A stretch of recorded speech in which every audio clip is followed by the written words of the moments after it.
Você está no canal Eu Estudo a Lição com o pastor Samuel Camilo. Hoje é domingo, dia 11 de agosto de 2024. E o tema que estudaremos na nossa lição da Escola Sabatina será Vendo Claramente. O texto que serve como base para o nosso estudo encontra-se em Marcos 8, versos 22 a 30, que, como já mencionamos na lição de ontem, marca o início da segunda sessão de Marcos, cujo propósito é mostrar para onde Jesus estava indo e, ao mesmo tempo, como a visão dos discípulos estava distorcida em relação àquilo que era o propósito vivido por Jesus, ou que Jesus deveria viver para salvar a humanidade. O texto vai dizer o seguinte: Então chegaram a Betsaida e lhe trouxeram um cego e pediram que Jesus tocasse nele. Jesus, tomando o cego pela mão, levou-o para fora da aldeia. Então cuspiu nos olhos do homem e, impondo-lhes as mãos, perguntou: Você vê alguma coisa? O homem, recuperando a visão, respondeu: Vejo pessoas, mas elas parecem árvores que andam. Então Jesus novamente pôs as mãos sobre os olhos do homem. O homem, passando a ver claramente, ficou restabelecido e distinguia tudo de modo perfeito. E Jesus mandou para casa, recomendando-lhe: Não entre na aldeia. Então Jesus e os demais discípulos foram para a aldeia de Cesareia de Filipe. No caminho perguntou-lhes: Quem os outros dizem que eu sou?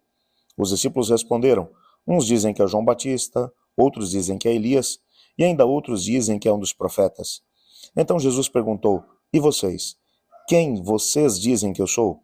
Respondendo Pedro, lhe disse: O Senhor é o Cristo. Então Jesus os advertiu que a ninguém contassem tal coisa a seu respeito.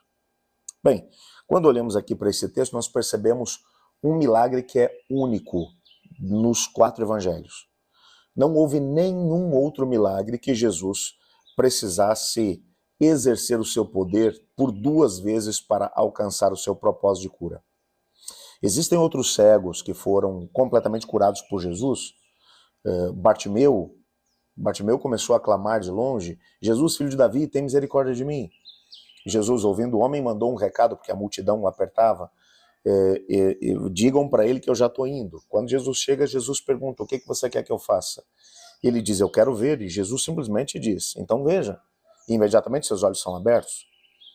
E existem outros milagres operados por Jesus com pessoas com baixa visão ou com a ausência completa de visão, mas Jesus vai curá-los de maneira total e completa.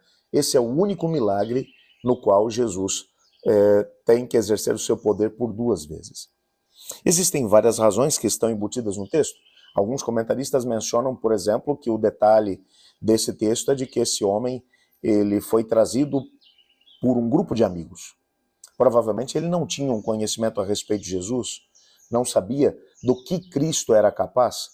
Provavelmente esse indivíduo já tivesse já sofrido nas mãos de muitos médicos durante um bom tempo e não conseguia melhorar. Talvez ele pensasse que Jesus era apenas mais um curandeiro ou médico. Alguns livros de medicina do 1º século demonstram que as práticas de medicina dessa época eram mais parecidas com o curandeirismo do que com qualquer outra coisa. Para você ter uma ideia, existem registros que demonstram que saliva de médicos poderia ser considerada como um remédio. Por isso Jesus vai usar saliva para poder começar o processo de tratamento com esse homem, usando aquilo que ele conhecia, para poder levá-lo para um campo aonde ele não conhecia.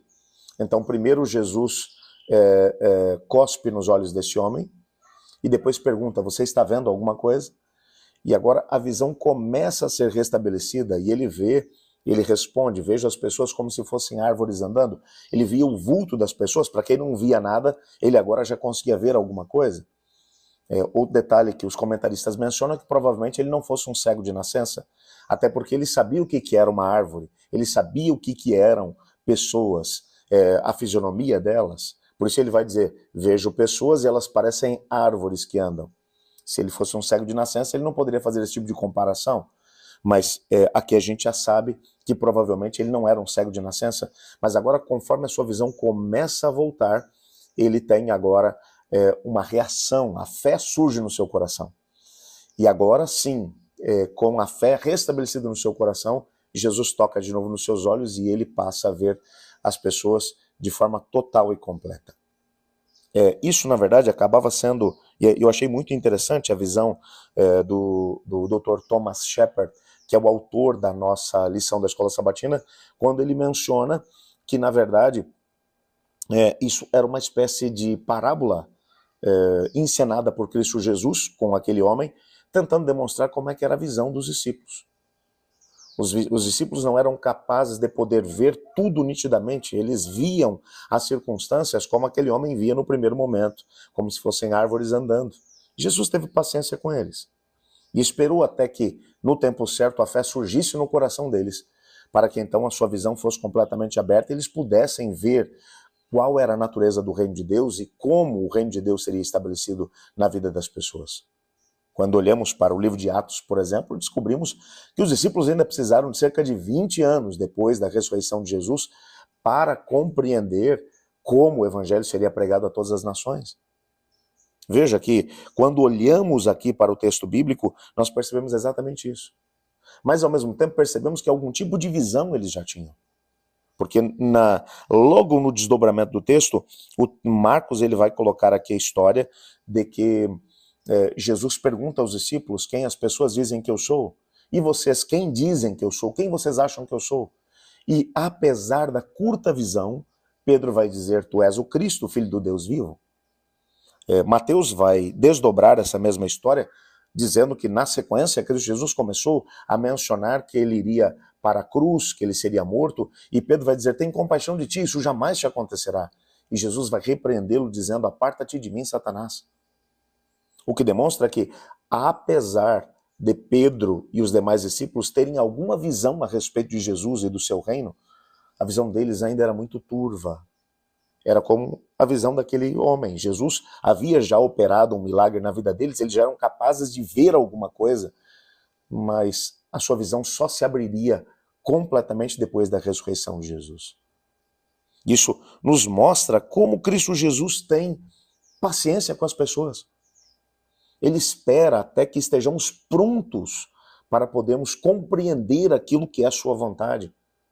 Às vezes, ele simplesmente espera até que através das circunstâncias da vida nós sejamos preparados e o nosso coração seja preparado para visualizarmos aquilo que Deus espera da gente.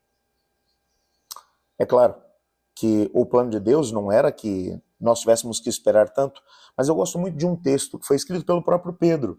Posteriormente, na sua segunda carta, no capítulo 3, a partir do verso 9, ele vai dizer, mas o Senhor não se atrasa em fazer aquilo que ele prometeu, mas ele é paciente convosco, não querendo que ninguém se perca, mas que todos cheguem ao arrependimento. O que significa que Deus tem paciência conosco. E às esse ele espera até que estejamos prontos para que o milagre total e completo seja feito na nossa vida. O que nós devemos fazer diante disso? Nossa oração deve ser, Senhor, me ajude a compreender logo aquilo que o Senhor tem para mim, para que eu seja capaz de dar os passos que o Senhor espera que eu dê, para que eu compreenda aquilo que é o teu propósito total e completo na minha vida. Talvez hoje, essas circunstâncias que você está enfrentando, querido amigo, possa ser simplesmente um caminho que Deus encontrou para fazer com que os seus olhos sejam abertos e você deixe de ver as pessoas como se fossem árvores andando e passe a ver as pessoas como Jesus vê.